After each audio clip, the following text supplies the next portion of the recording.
Muchas gracias, Pereira.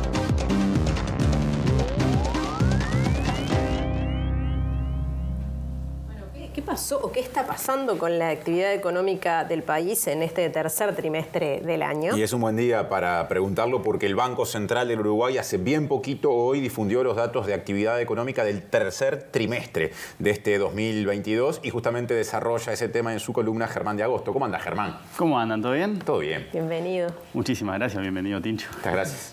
Así es, vamos a analizar los datos que se conocieron hace un par de horas en relación a la dinámica del Producto Interno Bruto, ¿sí?, para el tercer trimestre. Entonces vamos a empezar ahora con la primera perspectiva que tenemos, que es justamente la comparación interanual. ¿Qué quiere decir? Que lo que estamos viendo en este gráfico es justamente la comparación del trimestre, del tercer trimestre, que es el que nos convoca, en relación al mismo periodo del año anterior, y eso para el resto de los datos que tenemos.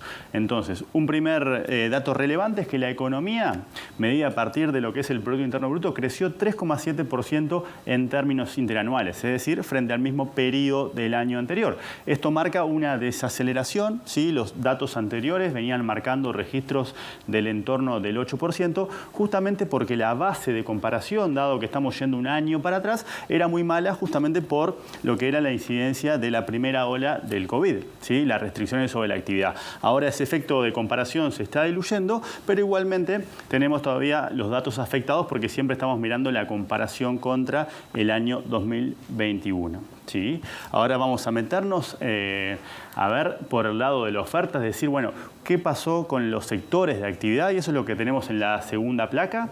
Esto es, básicamente, bueno, ¿cómo se explica ese crecimiento de 3,7% que tuvo la economía cuando lo miramos de la perspectiva de los diferentes sectores de actividad? Esto es lo que se conoce como la perspectiva de la oferta o de la producción, porque justamente estamos viendo el origen. Bueno, ese crecimiento, ¿de dónde viene? Y en particular, en este trimestre viene del sector de comercio, alojamiento y suministro de comida. ¿Sí? Ahí tenemos un aumento importante en términos de lo que es el comercio, pero también lo que son los sectores vinculados a el suministro de alojamiento y de comida, en particular dando respuesta justamente a un aumento del turismo receptivo. ¿Sí? Básicamente eso es parte de lo que estamos recogiendo. También estamos recogiendo ahí un aumento, por ejemplo, de lo que son en los equipos de radio, televisión, ¿sí? Y otro tipo de servicios profesionales, financieros y de información y comunicación. Todas esas cosas están metidas en este sector, que es un sector muy relevante en términos de lo que es el empleo y que en ese trimestre es el sector que presenta un crecimiento más relevante en relación al tercer trimestre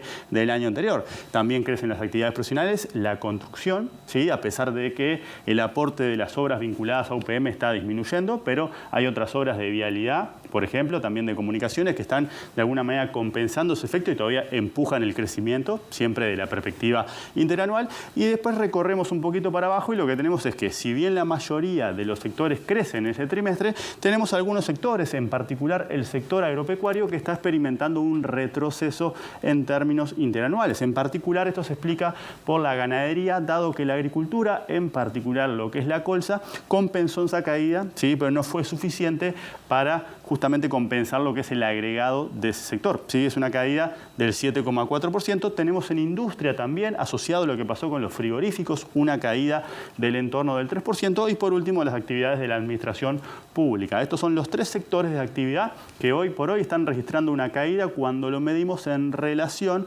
al mismo periodo del año anterior. Mientras te escuchamos con atención, Germán, uno ahí piensa o ata eso que pasa con la actividad frigorífica y con el campo por la ganadería sobre todo, a ciertas dificultades en la colocación de carne en el exterior que ha habido en los últimos tiempos. ¿Está bien eso? Exacto. El tema de la carne es justamente lo que viene tirando para abajo, porque de hecho acá lo que tenemos es un aumento, por ejemplo, de la soja, ¿sí? Pero el tema de la carne en particular, dado lo que hemos analizado en otras columnas en relación a lo que está pasando con China, ¿sí? Y en un sentido más amplio lo que está pasando con la demanda global en un momento donde la economía mundial está desacelerando producto de lo que es el impacto de los problemas en China, los problemas en Europa y los problemas en Estados Unidos. En particular lo que vos señalás, Tincho, es justamente el impacto de lo que está pasando en China y su demanda por carne, que venía registrando en los últimos meses, según datos de Uruguay 21, retracciones sistemáticas de lo que es la medición interanual. Así que acá lo que tenemos es ganadería, tenemos carne y eso también se nos mete en los frigoríficos, por ejemplo. ¿Sí?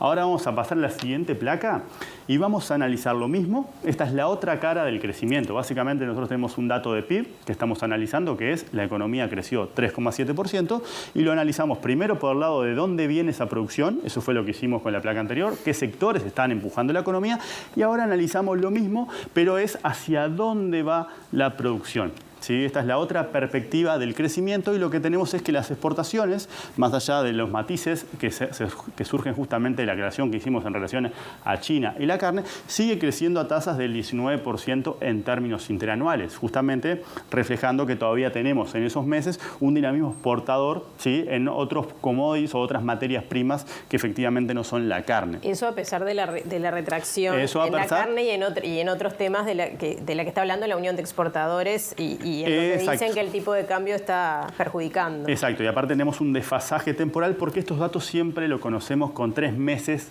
de diferencia. Entonces acá esto se nos muere o se nos termina, para no ser tan dramáticos, en septiembre. ¿Sí? Claro. Entonces todavía no recogemos todo lo que ha sido la caída, que fue justamente lo que motiva los reclamos. ¿Sí? Acá también tenemos, por ejemplo, todo lo que tiene que ver con el turismo receptivo. ¿Sí? Sí. Y acá tenemos...